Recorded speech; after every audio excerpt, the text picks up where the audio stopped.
Assalamualaikum warahmatullahi wabarakatuh. Hari ini kita masih melanjutkan untuk pertemuan yang lalu, yaitu mengenai penurunan tekanan uap. Cuman untuk hari ini yang kita bahas adalah penurunan tekanan uap untuk larutan elektrolit. Sebelum masuk ke pembahasan yang sebenarnya, saya ingin mengingatkan lagi apa itu elektrolit ya. Elektrolit itu kita tahu bahwa elektrolit itu larutan yang bisa menghantarkan listrik. Contohnya apa? Contohnya garam misalkan ya. Jadi kita harus tahu dulu tentang elektrolit. Kalian mungkin bisa lihat catatan di kelas 10 apa saja yang termasuk elektrolit kuat dan ada yang elektrolit lemah. Kalau di elektrolit kuat itu kayak asam kuat, basa kuat, dan garam. Contoh kalau asam kuat itu yang HCl, HBr, Hi, HNO3, H2SO4, HClO3, dan HClO4. Kalau yang lemah itu contohnya cuka, itu elektrolit lemah. HF itu elektrolit lemah. Lalu nanti apa hubungannya dengan yang elektrolit ini? Ada yang namanya derajat ionisasi. Apa itu derajat ionisasi? Banyaknya senyawa yang mengion ketika dilarutkan di dalam air.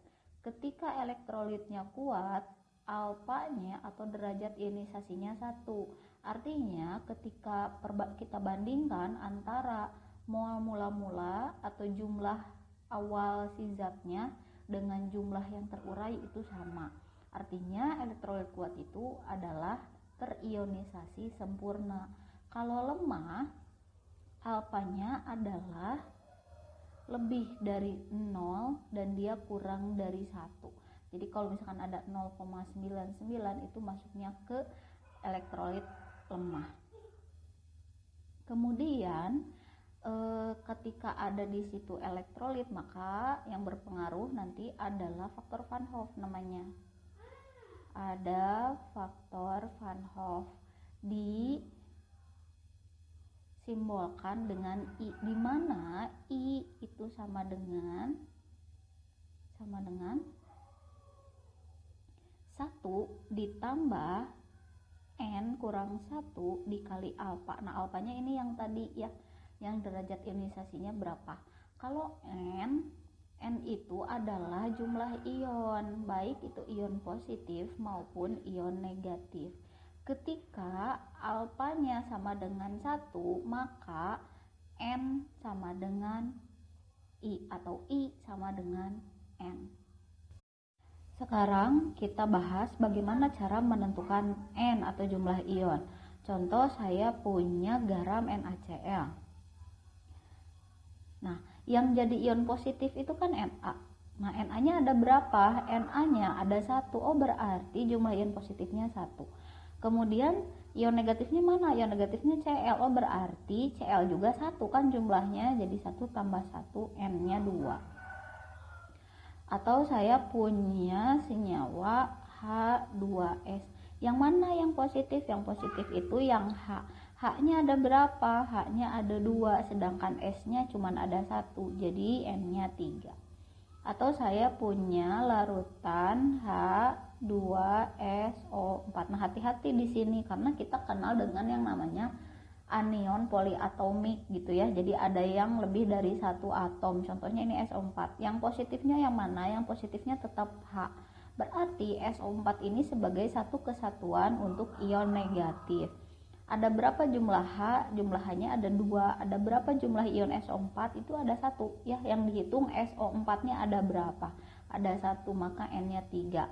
Nah, beda misalkan kalau saya punya Al2SO4 3 kali. Nah, ini baru kita kelihatan banget kan ya. Yang positifnya Al-nya ada berapa? Al-nya ada 2. SO4-nya ada berapa? Ada 3. Jadi sama dengan 5. Itu N. Lalu bagaimana sekarang mencari penurunan tekanan uapnya? Sama aja, cuman bedanya nanti dikali faktor Van Hoff. Kita lihat di sini kan awalnya kalau untuk non elektrolit itu cara mencari penurunan tekanan uapnya adalah delta P DP sama dengan foto titik ekstrim gitu ya. Nah, kita uraikan ini untuk non.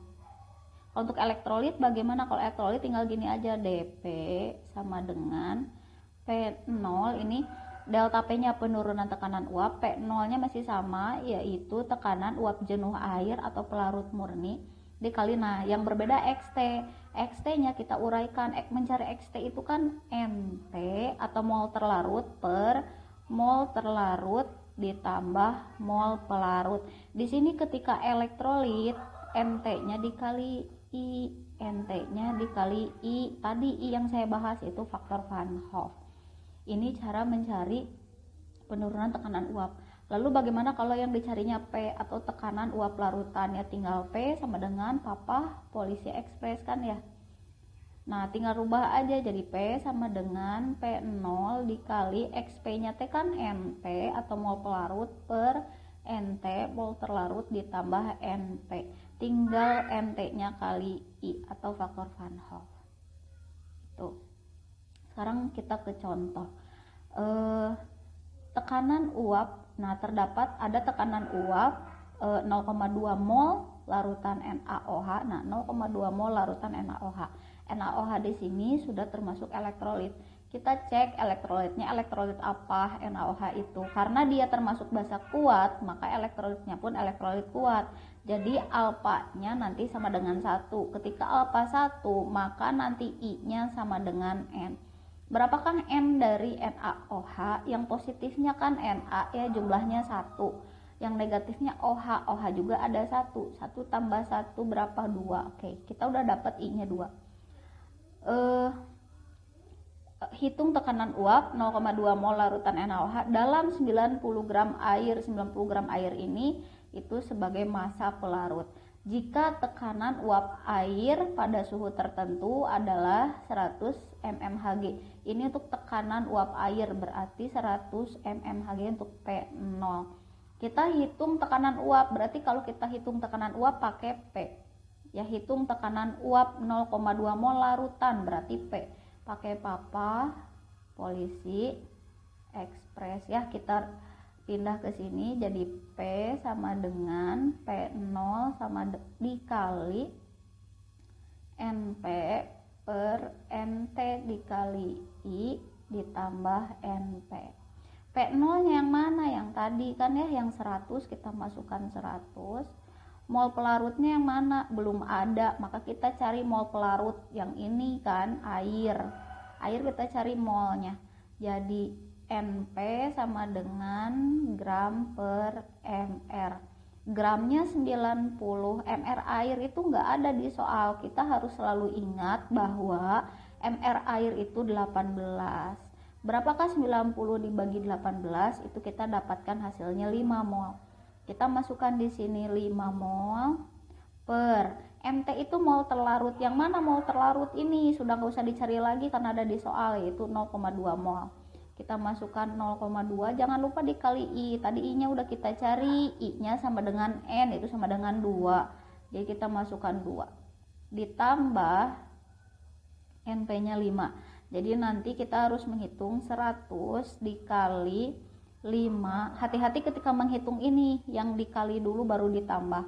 0,2 dikali 2 itu 0,4 ditambah 5, dapatlah 5,4. Jadi kita harus mencari berapakah 100 dikali 5 dibagi 5,4, atau bisa juga 5 dulu dibagi 5,4 dikali 100. Nah, begitu caranya. Nanti kalian tinggal hitung aja berapakah hasil dari yang tadi saya sebutkan. Oke, itu saja penjelasan dari saya. Seperti biasa, untuk bisa lebih memahami tentang ini, maka nanti saya akan kasih satu aja latihan soal yang harus dikirimkan hari ini. Jika ada pertanyaan mengenai materi, silahkan chat di grup, baik itu grup kelas yang ada sayanya atau bisa di Google Classroom langsung. Pertanyaan juga akan saya share di Google Classroom langsung. Oke ya, terima kasih semuanya. Assalamualaikum warahmatullahi wabarakatuh.